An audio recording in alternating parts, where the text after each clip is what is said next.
لا رہا ہے تو ظاہر ہے اس کا مقصد ہے، وہ چاہتا ہے رزق حلال کمایا جائے، اور اگر اس کے نیتیں اور ارادے اچھے ہیں تو پھر اس میں یہ بھی یقیناً شامل ہوگا کہ اللہ کے راستے میں اس کو میں خرچ کروں۔ ایک آدمی پابندی کے ساتھ کسی ادارے میں جاتا ہے، کالج میں، مدرسے میں، اسکول میں، تو سب کو سمجھ آتی ہے کہ یہ تعلیم حاصل کرنے کے لیے جا رہا ہے، اس کا مقصد حصول علم ہے۔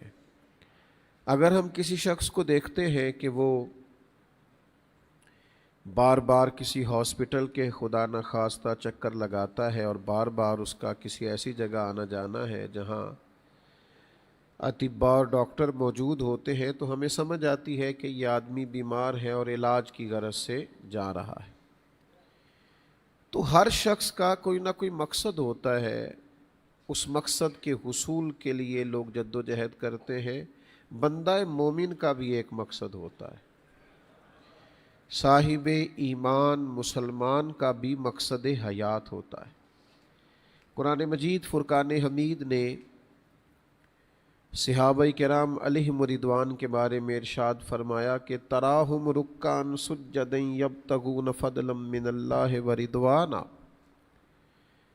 غور فرمائیے گا، ارشاد فرمایا تم انہیں دیکھو گے سجدہ کرتے ہوئے اور رکوع کرتے ہوئے، کس لیے؟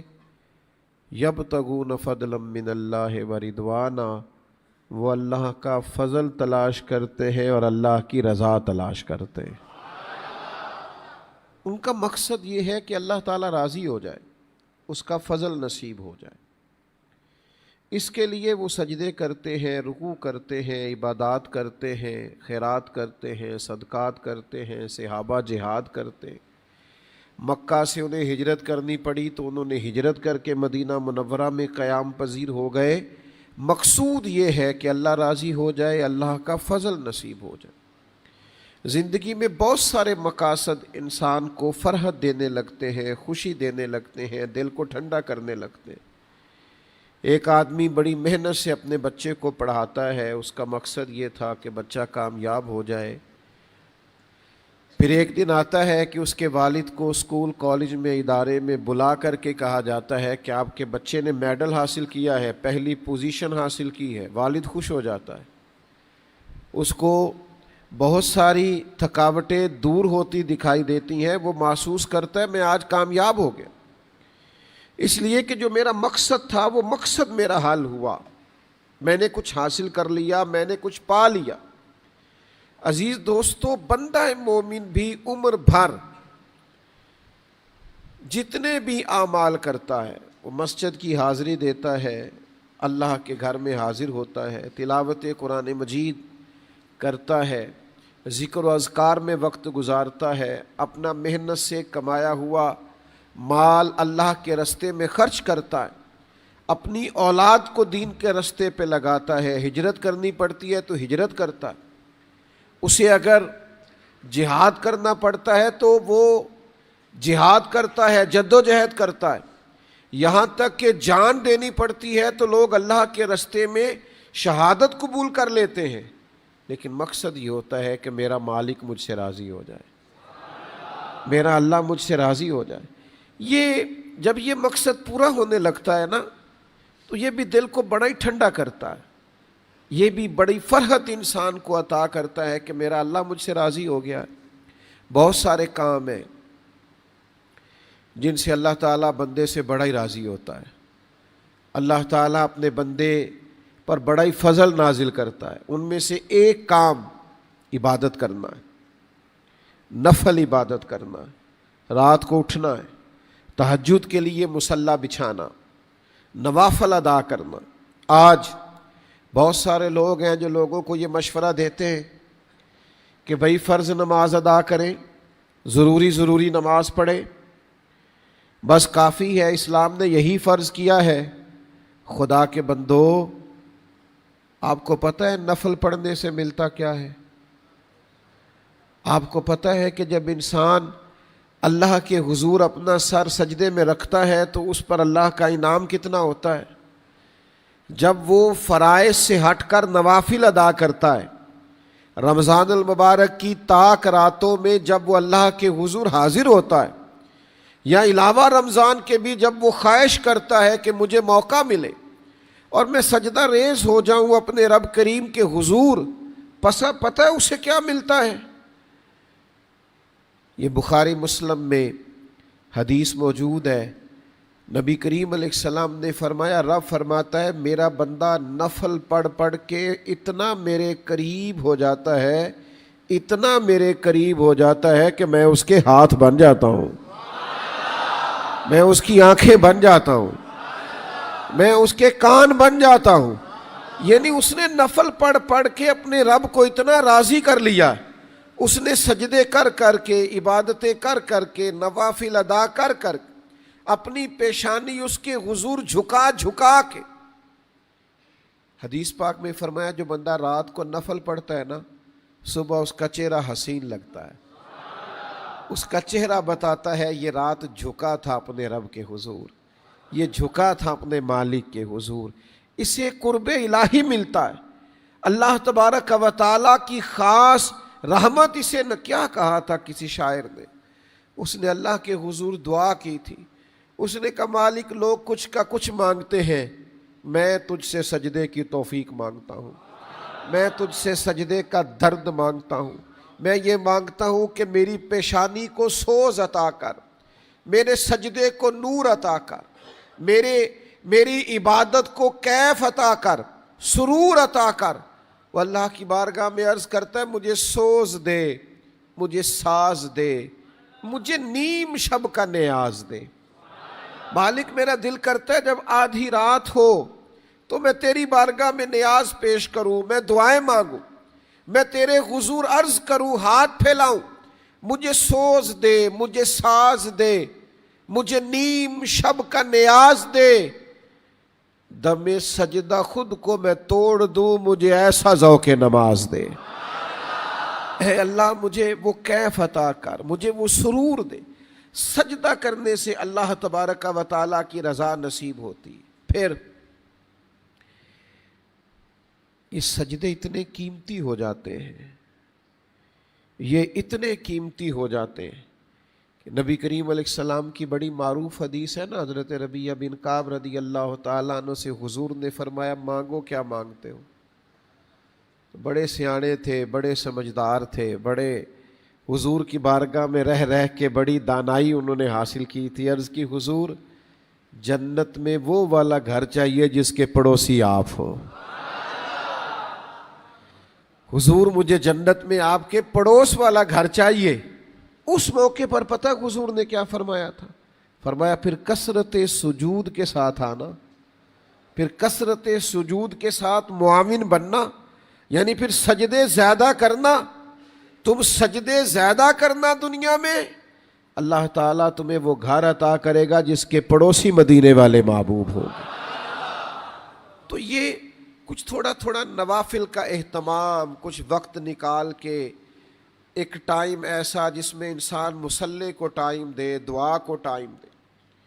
اللہ تعالیٰ نے فرمایا تم دیکھو گے صحابہ کو سجدے کرتے ہوئے اور رکوع کرتے ہوئے، وہ اللہ کا فضل تلاش کر رہے۔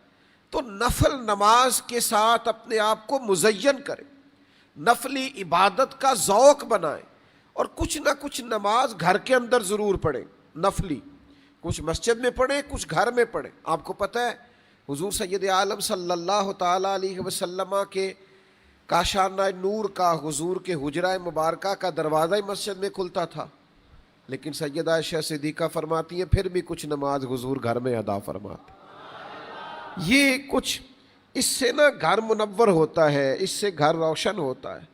وہ کتنا قیمتی گھر ہے جس میں دادا بھی اٹھ کے وضو کرتا ہے، پھر بیٹا اٹھ کے وضو کرتا ہے، پھر پوتے اٹھ کے وضو کرتے ہیں، پھر چھوٹے چھوٹے بچے جن کو پتہ بھی نہیں ہے ابھی نماز کیا ہے وہ بھی وضو کر کے جیسا تیسا بھی کیا مصلی پہ آ کے لیٹ جاتے ہیں۔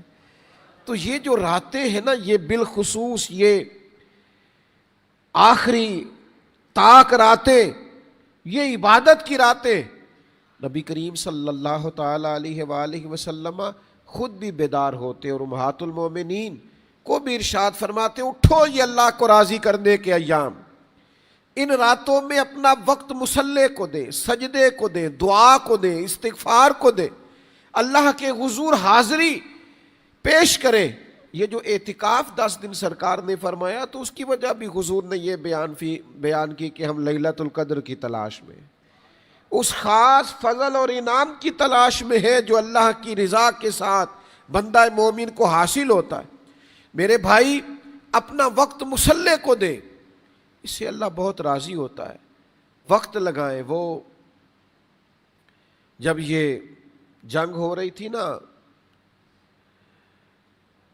بیت المقدس میں، صلاح الدین ایوبی جنگ کر رہے تھے، تو ایک بزرگ ملے صلاح الدین ایوبی کو، تو انہوں نے دیکھا کہ صلاح الدین بڑے پریشان ہیں،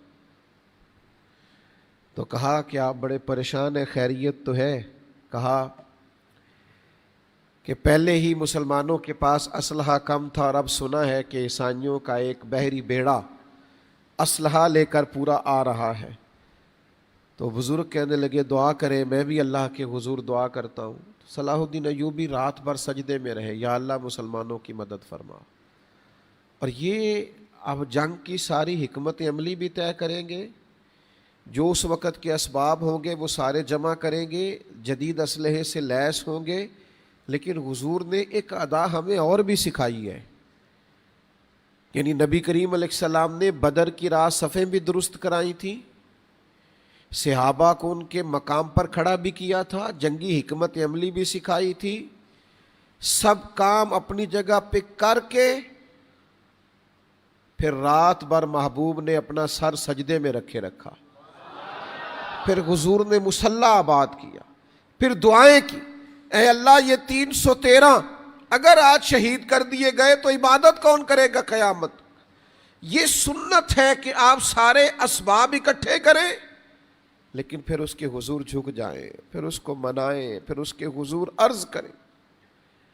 حضرت صدیق اکبر رضی اللہ تعالیٰ عنہ فرماتے، اس آہوزاری سے بدر کی رات حضور نے نماز پڑھی اور دعا کی کہ میں نے دیکھا چادر مبارک کندھے سے گر گئی، میں دوڑ کے جا کے حضور سے لپٹ گیا اور میں نے کہا یا رسول اللہ بس کرے، مجھے تو لگتا ہے اللہ کی مدد آ بھی گئی ہے، آ گئی اللہ کی مدد۔ تو بات عرض کر رہا تھا کہ صلاح الدین ایوبی سے اس درویش نے کہا آپ بھی دعا کریں، میں بھی دعا کرتا ہوں، تو صلاح الدین رات بھر نماز پڑھتے رہے، دعا کرتے رہے، روتے رہے۔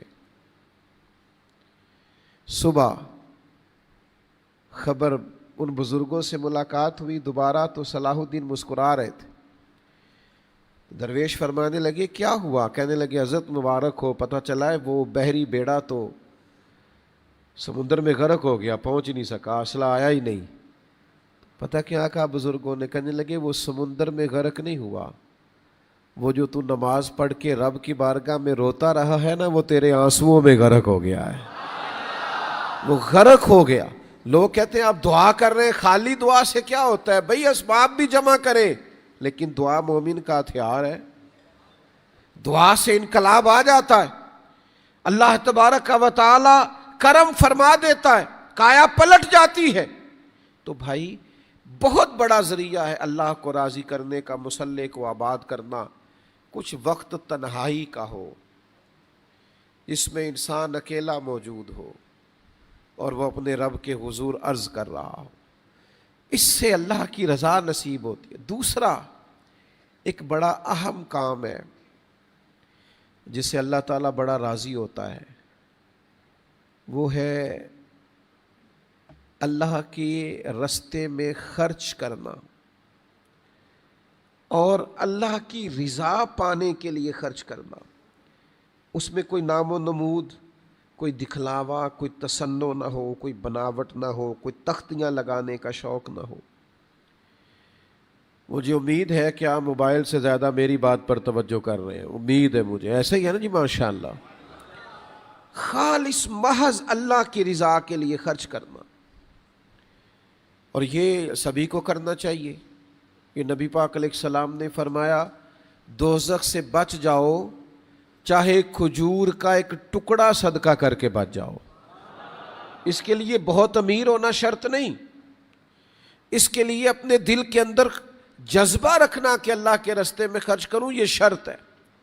آپ اگر یہ شوق پیدا کر لیتے ہیں کہ میں نے اپنے مالک کو راضی کرنے کے لیے اس کے بندوں پر یا اس کے رستے پر یا کسی بھی دینی کام پر کچھ خرچ کرنا، تو آپ یقین کریں انسان تر و تازہ ہو جاتا ہے، اور یہ خاص ایک روحانیت پیدا ہوتی ہے خرچ کرنے سے، خاص روحانیت۔ حضور علیہ السلام نے فرمایا اگر کوئی شخص اللہ کی رضا کے لیے ایک کھجور دیتا ہے نا اللہ کے رستے میں، کیا جی، یہ سیاستہ میں حدیث موجود، ایک کھجور دے اخلاص کے ساتھ، اس کے پیچھے مقصد اللہ کو راضی کرنا ہو، ایک کھجور اگر اللہ کے رستے میں اس نے خرچ کی تو فرمایا اللہ تبارک و تعالیٰ اسے اپنے دائیں ہاتھ میں لیتا ہے جو اللہ کی شان کے لائق۔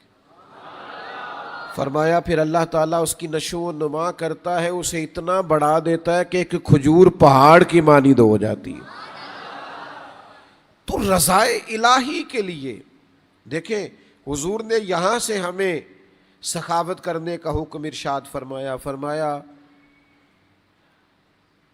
گوشت پکاؤ نا تو شوربہ زیادہ کر لیا کرو اور پڑوسیوں کو بھی شامل کر لیا کرو، یعنی آپ اس طرح سے اللہ کی رضا کے لیے کام کریں گے، اللہ کے رستے میں خرچ کریں گے کہ جس حد تک ممکن ہو، جس حد تک آپ کے پاس گنجائش ہو، جہاں سے آپ شروع کر سکتے ہو، آپ کو اپنے رب کو راضی کرنا ہے، آپ کو یہ کام کرنا ہے کہ میرا اللہ تعالیٰ مجھ سے راضی ہو جائے۔ اور اگر اللہ نے زیادہ گنجائش دے رکھی ہے تو پھر کچھ نہیں، اس طرح بھی راضی کیا۔ ایک صحابی ہے حضرت ابو دحداح رضی اللہ تعالیٰ عنہ، بڑی خوبصورت بات ہے، مسند امام محمد بن حنبل میں بھی موجود ہے اور دیگر کتب احادیث میں بھی۔ ہوا دراصل یہ کہ ایک یتیم بچہ تھا، ایک صحابی تھے، تو وہ نا اپنے باغ کے گرد چار دیواری کرنا چاہ رہے تھے، دیوار بنانا چاہ رہے تھے اردا گرد اپنے باغ کے۔ ان کے پڑوسی کے بھی کچھ کھجوروں کے درخت تھے، تو وہ جب وہاں دیوار بنانا چاہ رہے تھے تو وہاں نا ایک درخت ان کے پڑوسی کا اس دیوار کے اندر آتا تھا۔ انہوں نے اپنے پڑوسی سے کہا کہ میاں اس طرح کرو، تم مجھے یہ درخت دے دو، مجھے یہ کاٹنا ہے اور یہاں سے مجھے اپنی دیوار کو سیدھا کرنا ہے۔ تو کہنے لگے میں تو نہیں دیتا ہوں۔ انہوں نے کہا اچھا قیمت لے لو پھر دے دو۔ کہا میں قیمت سے بھی نہیں دیتا۔ کچھ لوگ نا بلا وجہ اڑ جاتے ہیں، انہیں پتہ چل جائے نا فلاں آدمی ضرورت مند ہے تو پھر تو اللہ ہی معاف فرمائے، پھر تو ناکو چنے چبواتے ہیں، پتہ چل جائے اس کو میری ضرورت ہے، ضرورت مند ہے۔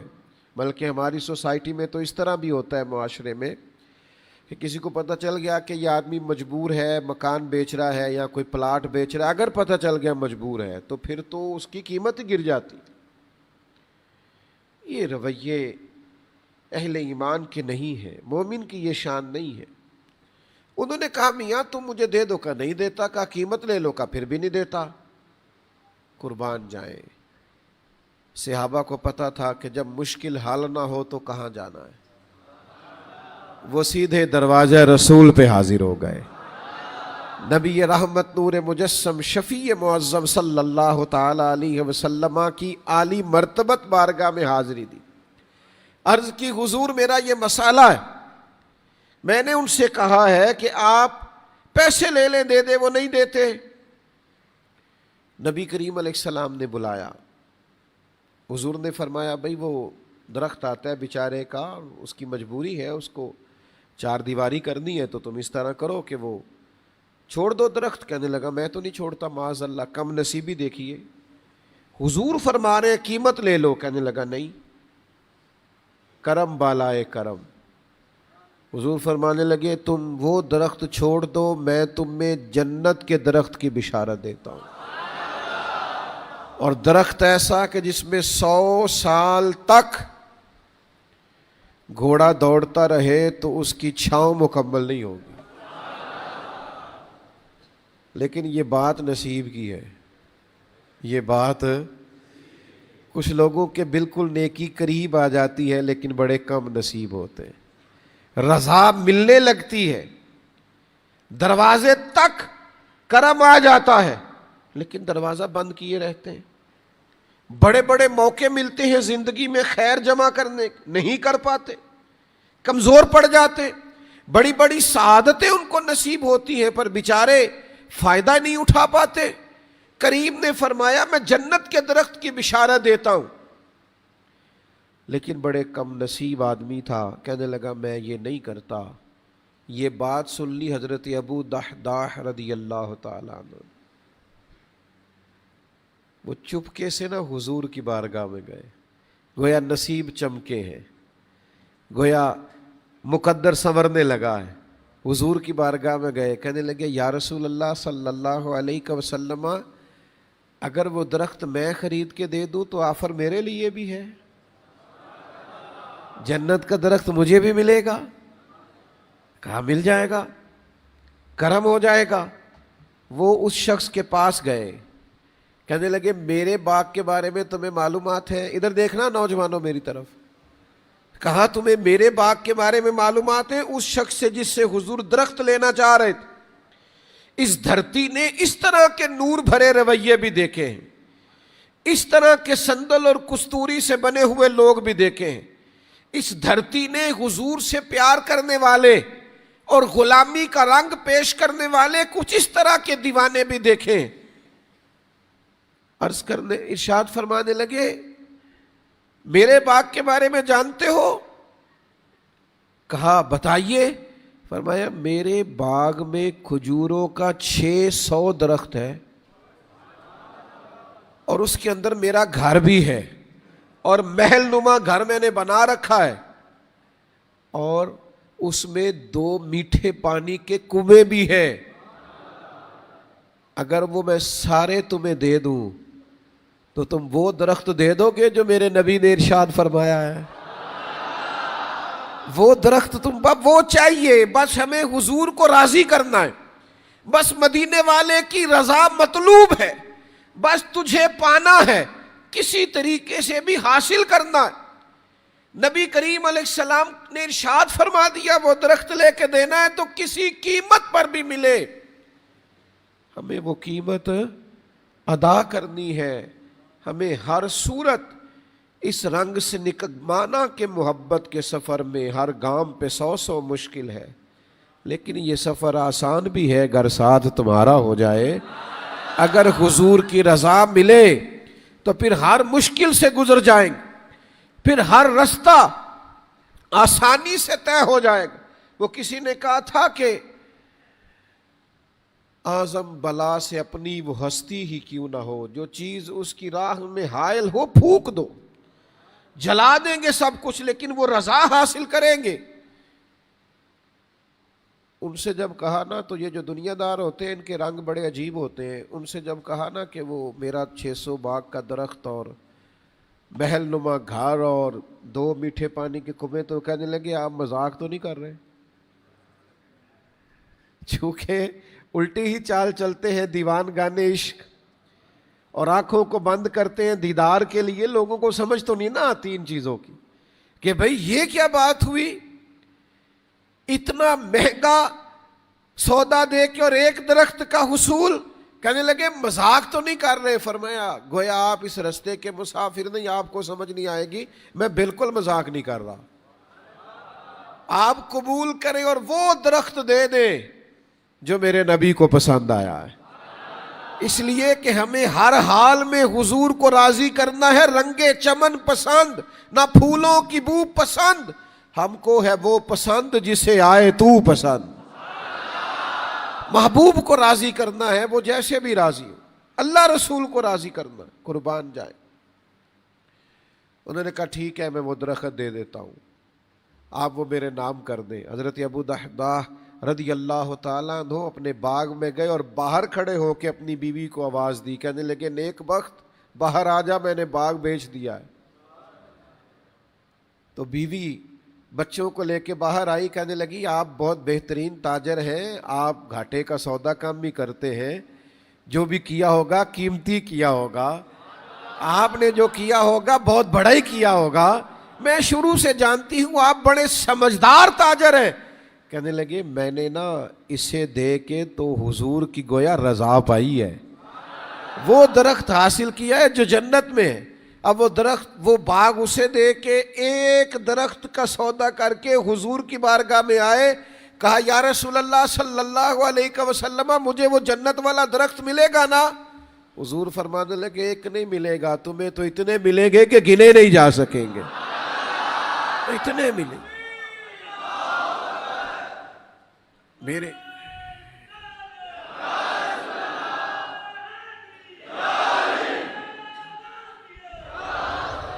میرے عزیز۔ اللہ تعالیٰ کی رضا پانے کے لیے آپ اللہ کی رستے میں خرچ کریں گے۔ جب اللہ کی رضا پانا مقصود ہو نا تو پھر رنگ ہی بدل جاتا ہے، پھر کیفیات تبدیل ہو جاتی ہے، پھر انداز کچھ اور ہو جاتے ہیں۔ اور اگر رضا الہی پانے کے لیے ایک مشکل بات کرنے لگا ہوں، اگر رضا الہی پانے کے لیے سہولیات چھوڑنی پڑے، تھوڑی مشکل زندگی گزارنی پڑے، تھوڑا تکلیف دہ وقت گزارنا پڑے، یہ ہوتا مشکل ہے، لیکن زخم پہ زخم کھا کے جی، خون جگر کے گھونٹ پی، آہ نہ کر لبوں کو سی، یہ عشق ہے کوئی دل لگی نہیں۔ کبھی کبھی نہ کبھی کبھی تنگ رستوں سے بھی گزرنا پڑتا ہے، کبھی کبھی مشکلات کا سامنا بھی کرنا پڑتا ہے، کبھی کبھی دکھ بھی خریدنے پڑتے ہیں، کبھی آزمائشیں بھی آتی ہیں اس کے راستے میں، اسے راضی کرنے کے لیے کبھی کبھی نرم گداز بستر چھوڑنے بھی پڑتے، کبھی کبھی سنگلاخ اور تلخ وادیوں کا سفر بھی کرنا پڑتا ہے۔ تیری تلاش میں پھرا میں جنگل، پہاڑ اور دشت میں، کبھی یہ کرنا پڑتا ہے۔ صحابہ میں ایک نام ہے حضرت مصعب ابن عمیر رضی اللہ تعالیٰ عنہ کا، بڑی امیر ماں کے بیٹے تھے، بڑا مہنگا جوڑا پہنتے تھے۔ جب کلمہ پڑھا تو والدہ نے پہلے تو قید کیے رکھا، پھر بطور سزا کے سب کچھ چھین لیا۔ مشکات شریف میں حدیث موجود ہے، ایک وقت ایسا بھی آیا، حضرت مولا علی شیر خدا فرماتے میں موجود تھا مسجد نبوی شریف میں جب سیدنا مصعب ابن عمیر آئے، اور یہ وہ عظیم آدمی ہے جنہیں نبی پاک علیہ السلام نے اپنی ہجرت سے پہلے مدینہ منورہ میں مبلغ بنا کے بھیجا تھا۔ فرمایا آپ جائیے وہاں تبلیغ کیجئے، ماحول بنائیے۔ انہوں نے وہاں تبلیغ کی، ماحول بنایا، ایک رنگ بنایا۔ پھر اللہ کے محبوب صلی اللہ تعالیٰ علیہ وسلم وہاں تشریف لے گئے۔ حضرت مصعب ابن عمیر رضی اللہ تعالیٰ عنہ بہت مالدار ماں کے بیٹے تھے، قیمتی لباس پہنتے تھے، لیکن پھر حالت یہ ہو گئی کہ حضرت علی فرماتے مسجد نبوی شریف میں حضور کی بارگاہ میں بیٹھا تھا، سیدنا مصعب ابن عمیر آئے اور ان کے کپڑوں پر پیوند لگے تھے، حالت ان کی بظاہر بڑی کمزور نظر آ رہی تھی، لیکن انہیں اعزاز یہ ملا کہ وہ مسجد سے ہو کے گئے، انہیں دیکھا تو میرے نبی کی آنکھوں میں آنسو آ گئے۔ فرمایا دیکھو میری محبت نے کیا حال کر دیا ہے، میری محبت نے کیا حال کر دیا۔ وہ جو حضور کے آنسو ہیں ان کے لیے بتائیے نا کتنی بڑی رضا نصیب ہوئی ہے انہیں، کتنا بڑا انہوں نے اجر پایا۔ بظاہر انہوں نے بہت بڑی عمارت کو چھوڑا ہے، لیکن قرب کتنا پایا ہے کہ نبی پاک علیہ السلام ان کے لیے اظہار فرما رہے ہیں، حضور علیہ السلام ذکر فرما رہے ہیں، نبی پاک ان کی عظمتوں اور شانوں کا بیان کر رہے ہیں۔ تو کبھی کبھی بڑی آفریں آتی ہیں، بہت کچھ انسان ناجائز طریقے سے معاذ اللہ حاصل کرنے کی پوزیشن میں ہوتا ہے، لیکن وہ سب چھوڑ دے، رب کو راضی کر لے، وہ ساری آسانیاں چھوڑ دے، سب سہولیات چھوڑ دے، وہ سب ان چیزوں کو ترک کر دے جو اللہ اور اس کے راستے میں آ رہی، تو اسے اللہ کی رضا نصیب ہو جاتی۔ کبھی کبھی ایک اور بھی بہت بڑا ذریعہ ہے اللہ کو راضی کرنے کا، وہ ہے صلہ رحمی کرنا، رشتوں کو اچھے طریقے سے نبھانا، تعلقات کو صحیح طریقے سے آگے لے کے چلنا۔ ہمارے ہاں یہ مسئلہ ہوتا ہے کہ ہم نہ تعلق نہیں نبھا پاتے، اور بالخصوص رشتے نبھانے کے معاملے میں بہت کمزور ہو جاتے ہیں. ہم چھوٹی چھوٹی باتیں دلوں میں بٹھا لیتے ہیں. یہ جو رشتے اللہ نے بنائے ہیں نا، یعنی کچھ چیزیں ایسی ہیں جو محض اللہ کی مشیت پر مبنی ہے. مجھے بتائیے، ہم کوئی اپنی مرضی سے کسی خاندان میں پیدا ہوتے ہیں؟ جس خاندان میں رب چاہتا ہے ہمیں پیدا کرتا ہے.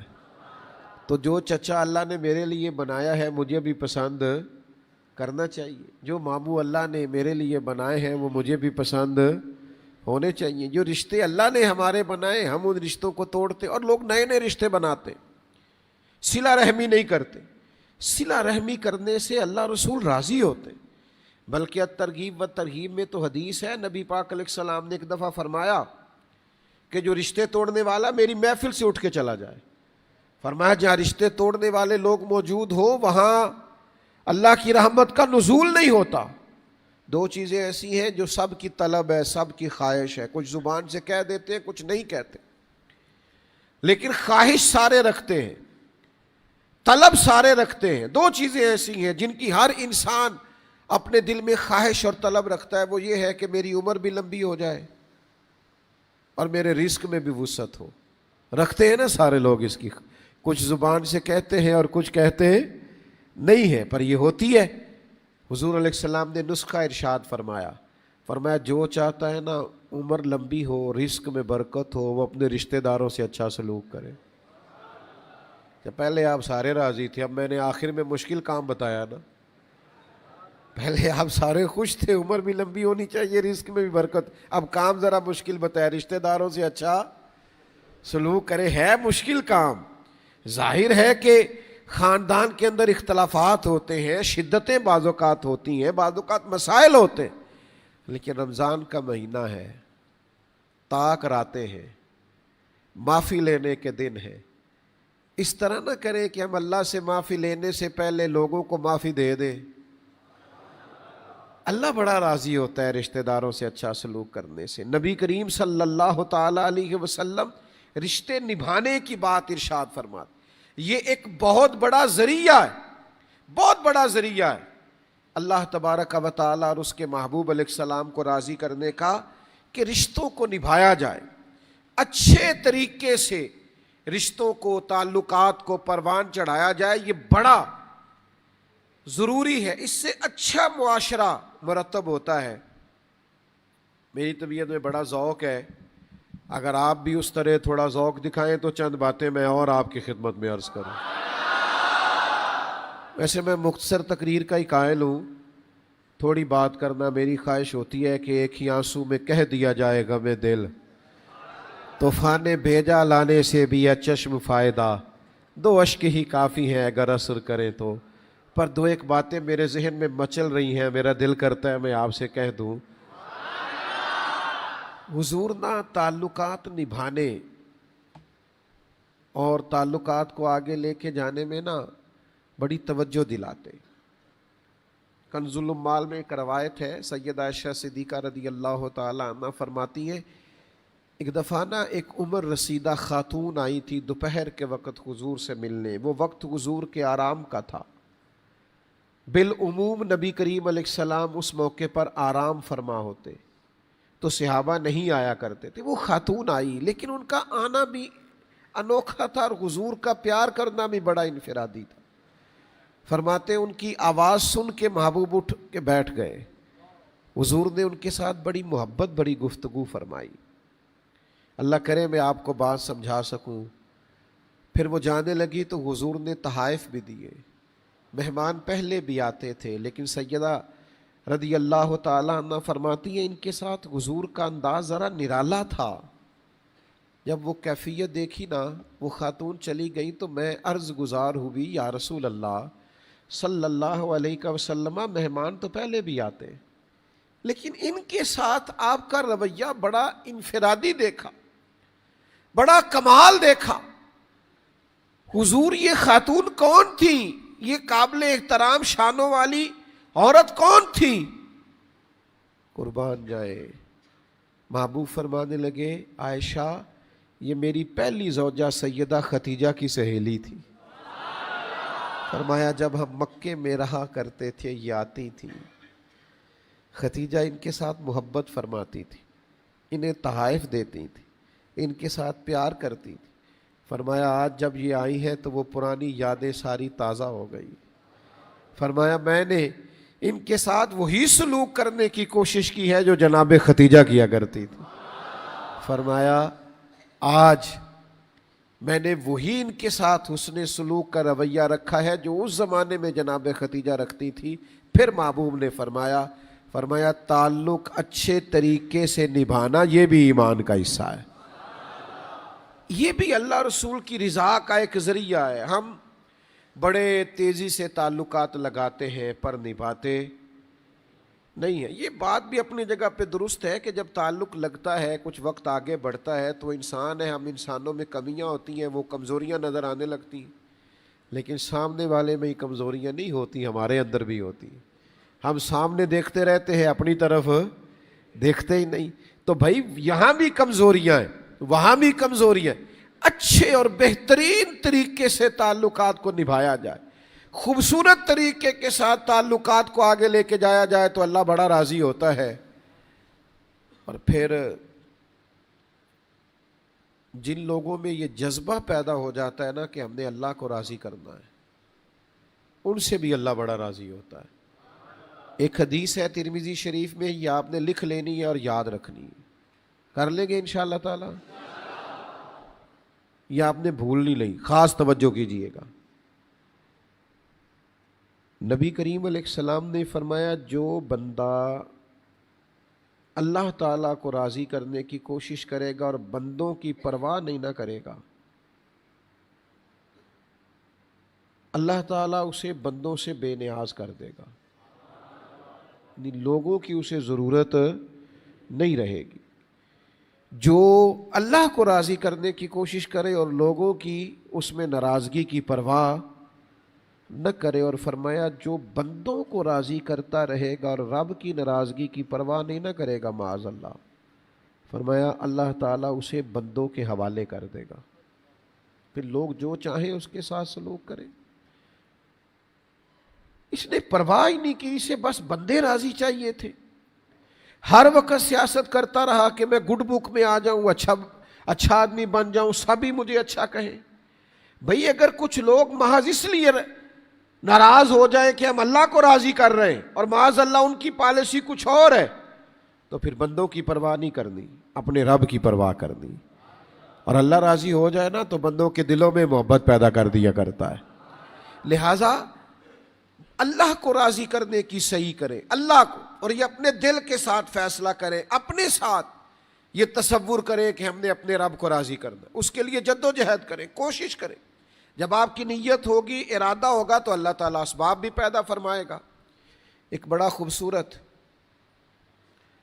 پہلو ہے صحابہ کرام علیہم رضوان کی زندگیوں کا کہ وہ شہادت چاہتے تھے،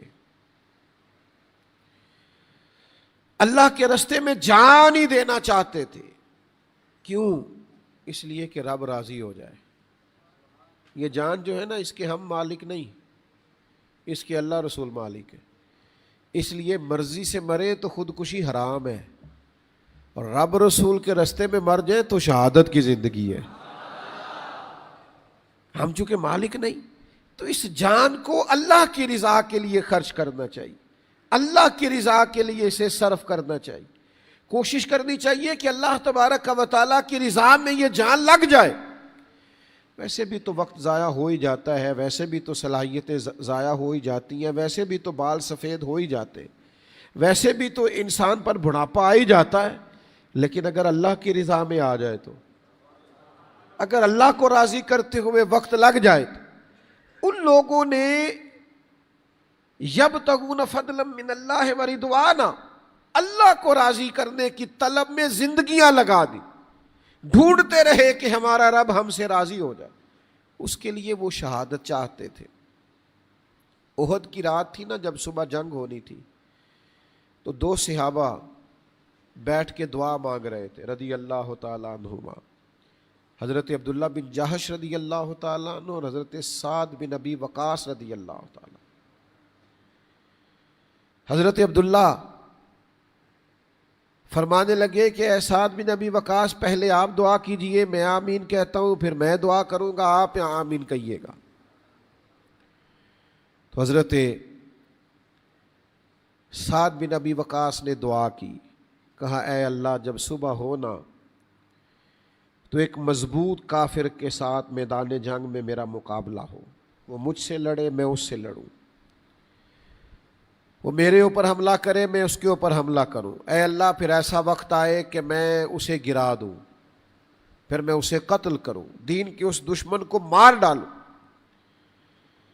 اور پھر میں اس کے مال کو مال غنیمت بناؤں۔ حضرت عبداللہ بن جہش دعا میں آمین کہہ رہے ہیں، آمین کہہ رہے ہیں، دعا ختم ہو گئی۔ اب حضرت عبداللہ کی باری آئی دعا مانگنے کی، حضرت سعد بن ابی وقاص رضی اللہ تعالیٰ عنہ کی باری ہے آمین کہنے کی۔ حضرت عبداللہ دعا مانگتے ہیں، اے اللہ جب صبح دن چڑھے نا تو میرا کسی مضبوط کافر سے مقابلہ ہو۔ حضرت سعد بن ابی وقاص کہتے ہیں آمین۔ یہ یہاں تک تو دعا انہوں نے بھی مانگی تھی، کہا اے اللہ وہ مجھ سے لڑے میں اس سے لڑوں، وہ مجھ پہ حملہ کرے میں اس پہ حملہ کروں۔ حضرت سعد بن ابی وقاص کہہ رہے ہیں آمین۔ یہاں تک تو دعا انہوں نے مانگی، اب دعا بدل گئی، اب انداز بدل گیا، اب طریقہ بدل گیا، الفاظ بدل گئے۔ فوراً عرض کرنے لگے مالک وہ مجھ سے لڑے میں اس سے لڑوں، پھر وہ مجھے گرا ڈالے۔ یہ کیا دعا ہوئی؟ کہا آپ آمین کہیے۔ کہا اے اللہ پھر وہ مجھے شہید کر دے، اے اللہ پھر وہ میری ناک کاٹ ڈالے، پھر وہ میری آنکھیں نکال دے، پھر میرے کان کاٹ دے۔ حضرت سعد کہتے ہیں میں یوں دیکھ رہا ہوں کہ یہ دعا، کہا اے اللہ پھر وہ میرے جسم کے ٹکڑے ٹکڑے کر دے، اے اللہ میں وہ کٹا ہوا جسم لے کے، نکلی ہوئی آنکھیں لے کے، کٹے ہوئے کان لے کے، کٹا ہوا ناک لے کے جب قیامت میں تیری بارگاہ میں جاؤں تو پھر تو مجھ سے پوچھے کہ عبداللہ یہ تیرے ساتھ کیسے ہوا، یہ کیوں ہوا؟ حالانکہ تو سب جانتا ہے، جب تو پوچھے یہ کیوں ہوا تو مالک بس میرا دل کرتا ہے پھر میں اس وقت عرض کروں مالک یہ تیرے لیے ہوا ہے، تیرے محبوب کی رضا کے لیے ہوا ہے۔ یہ ہم نے اللہ رسول کی رضا کے لیے یہ جانیں دی ہیں، یہ جذبہ ہے ہمارے اندر کہ ہمارا رب ہم سے راضی ہو جائے، نبی کریم علیہ السلام ہم سے راضی ہو جائے۔ قرآن مجید نے کہا وَرِضْوَانٌ مِّنَ اللَّهِ اکبر، سب سے بڑی چیز اللہ کی رضا ہے، سب سے بڑی چیز اللہ کی رضا ہے۔ حضور فرماتے ہیں جب جنتی جنت میں چلے جائیں گے نا تو جنتی انعام دیکھیں گے، جنت کو دیکھیں گے، زمین آسمان کے مطابق چوڑی، ایسی نعمتیں نہ کسی آنکھ نے دیکھی، نہ کسی کان نے سنی، نہ کسی دل پر خیال گزرا۔ اللہ جنتیوں سے فرمائے گا کچھ اور چاہیے؟ تو عرض کریں گے مالک تو نے بڑا ہی کرم فرمایا ہے، پہلے ہی بڑا عطا کر دیا ہے۔ فرمایا اب میں تمہیں وہ چیز دینے والا ہوں جو اس سے پہلے شاید تم نے نہ سنی ہو، میسر نہ ہو۔ مالک وہ کیا ہے؟ فرمایا اب میں تم پر اپنی رضا نازل کرنے والا ہوں، کبھی دوبارہ ناراض نہیں ہوگا۔ سب سے بڑی چیز اللہ کی رضا ہے، سب سے بڑی نعمت اللہ کی رضا، جس سے رب رسول راضی ہو جائیں اصل میں وہ کامیاب ہے۔ جس کو اللہ رسول کی رضا میسر آ جائے دراصل وہ بندہ کامیاب ہو گیا۔ آج یہ آخری عشرے کی مبارک راتوں میں سے پہلی طاق رات ہے۔ سب سے پہلی گزارش یہ کی ہے کہ سجدوں کے ذریعے، عبادت کے ذریعے اپنے رب کو راضی کرنے کی کوشش کریں۔ اب وقت ضائع نہیں کرنا، رمضان کے جو دن رہ گئے سجدوں کے ذریعے، عبادت کے ذریعے، نوافل کے ذریعے، درود پاک کے ذریعے، تلاوت قرآن مجید کے ذریعے اللہ کی رضا حاصل کرنے کی کوشش کریں۔ دوسرا اس کے راستے میں خیرات کر کے، صدقات کر کے، اپنی توفیق کے مطابق اللہ کے حضور انفاق فی سبیل اللہ کا راستہ اختیار کر کے اسے راضی کریں۔ اور تیسری گزارش یہ کی کہ رشتوں کو نبھا کر، صلہ رحمی کر کے، تعلقات کو مضبوط کر کے کوشش کریں کہ ہم اپنے رب کو راضی کرنے میں کامیاب ہو جائیں۔ حضور نے فرمایا یہ مخلوق اللہ کا کنبہ ہے، اللہ اس سے محبت کرتا ہے جو اس کی مخلوق کے ساتھ پیار کرے۔ تو یہ بہت بڑا ذریعہ ہے اللہ کو راضی کرنے کا۔ اور پھر اگر آسائشیں چھوڑ کر، بعض اوقات ناجائز طریقے سے بہت ساری سہولیات آ رہی ہوتی ہیں، ان کو ترک کر کے اگر اللہ کی رضا حاصل کی جا سکتی ہے، تھوڑی مشکل ہی آئے گی نا زندگی میں، اسے قبول کریں لیکن اپنے رب کی رضا کو حاصل کریں۔ اور پانچویں گزارش میں نے آپ کی خدمت میں یہ کی کہ جذبہ پیدا کریں، اور ان لوگوں کا جذبہ پیدا کریں جو اللہ کی بارگاہ میں عرض کیا کرتے تھے، ان کے جذبے کی خیرات مانگے، صدقہ مانگے، جو عرض کرتے تھے مالک تیرے رستے میں وجود ٹکڑے ٹکڑے بھی ہو جائے پر تو راضی ہو جائے۔ وہ اپنا سارا کچھ پیش کر کے بھی اپنے رب کریم کو راضی کرنا چاہتے تھے۔ ان کے دلوں میں ولولہ تھا، جذبہ تھا، شوق تھا، طلب تھی، تو اپنے اندر اس طلب کو پیدا کرے۔ اللہ کی بارگاہ میں دعا کرتا ہوں جو میں کہہ سکا ہوں اللہ قبول فرمائے۔ دوران گفتگو بات کرتے ہوئے کہیں عمدن سہون بھول گئے تو اللہ تعالیٰ معاف فرمائے۔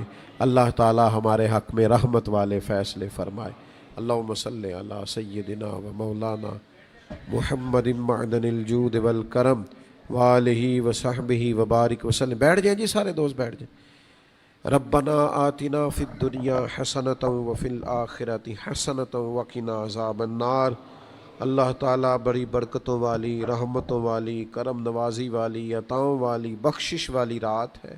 اپنے فضل سے، اپنے کرم سے تو نے ہمیں اپنے گھر میں بلایا، اتنی بڑی تعداد میں اہل ایمان جمع ہوئے ہیں۔ اللہ تعالیٰ ہمارا مل بیٹھنا قبول فرما۔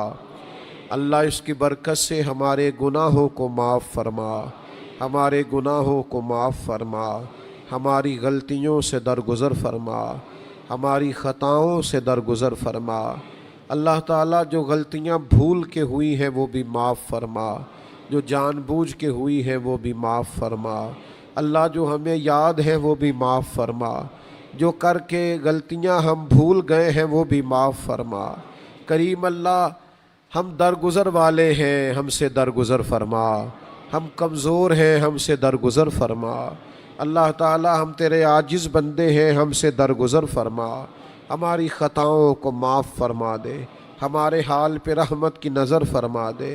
تو ہماری نیتوں اور ارادوں کو جانتا ہے، ہم تیرا بن کے جینا چاہتے ہیں، تیری رضا کے مطابق ڈھلنا چاہتے ہیں، پر تیری توفیق کے بغیر یہ نہیں ہو سکتا۔ ہماری مدد فرما، ہماری مدد فرما۔ اللہ تعالیٰ نماز کی حاضری میں ہماری مدد فرما، نیتوں کے درست کرنے میں ہماری مدد فرما، اپنے راستے میں خرچ کرنے میں ہماری مدد فرما، رشتوں کو نبھانے میں ہماری مدد فرما۔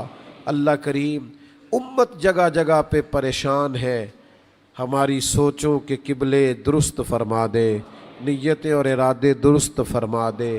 اس امت کو پھر سے غیرت ایمانی عطا فرما دے، جذبہ جہاد عطا فرما دے، شوق شہادت نصیب فرما دے، عشق رسول صلی اللہ تعالی علیہ وسلم کی دولت لازوال عطا فرما دے، سجدوں کا ذوق عطا فرما، عبادتوں کا شوق عطا فرما، تلاوتوں کی لذت عطا فرما، صبر و شکر کی نعمت عطا فرما۔ اے اللہ قناعت نصیب فرما، اپنی رضا پہ راضی رہنے کا جذبہ عطا فرما۔ اللہ تعالیٰ لالچ سے بچا، حرص سے بچا، ہوس سے بچا۔ مالک کریم ہر اس چیز سے بچا جس سے تو ناراض ہو جاتا ہے، ہر وہ چیز عطا فرما جس سے تو راضی ہو جاتا ہے۔ میرے کریم اللہ ہمارے دلوں کے قبلے درست ہو جائیں، سوچوں کے زاویے بدل جائیں۔ اللہ تعالیٰ ہمارے دلوں کو تقوی کا نور عطا فرما، آنکھوں کو شرم و حیا عطا فرما، نیکی کی محبت عطا فرما، گناہ اور بدی سے قلبی نفرت عطا فرما۔ میرے کریم اللہ ہم تیرے عاجز بندے ہیں، ہمارے حق میں جب بھی فیصلے فرما، رحمت والے فرما، بخشش والے فرما، درگزر والے فرما۔ ہمارے جو بھائی اس مسجد کو بنانے والے، آباد کرنے والے اور ان سارے اجتماعات کا انعقاد کرنے والے ہیں، اللہ ان کی حفاظت فرما، اپنی پناہ عطا فرما، ہر مشکل آسان فرما، ہر دکھ کا مداوع فرما، ہر تکلیف ان سے دور فرما، اپنی رحمت کے سائے گہرے اور دراز فرما۔ اللہ تبارک و تعالی ہم سب کا ہاتھ اٹھانا قبول فرما، سر جھکانا قبول فرما، جو بیمار ہیں انہیں شفا دے دے، مقروضوں کو قرضوں سے رہا کر دے، تنگ دستوں کے رزق میں وسعت پیدا فرما دے، بے اولادوں کو صاحب اولاد فرما، جو اولاد کی وجہ سے کسی تکلیف میں ہے اللہ تعالیٰ انہیں سکون عطا فرما، رحمت عطا فرما، ہر ایک کے بیٹی اور بیٹے کو رہنا بسنا آباد ہونا نصیب فرما۔ اللہ تعالیٰ بری نظروں سے بچا، حاسدوں سے بچا، مفسدوں سے بچا، شریروں سے بچا۔ اللہ کریم دنیا ہو یا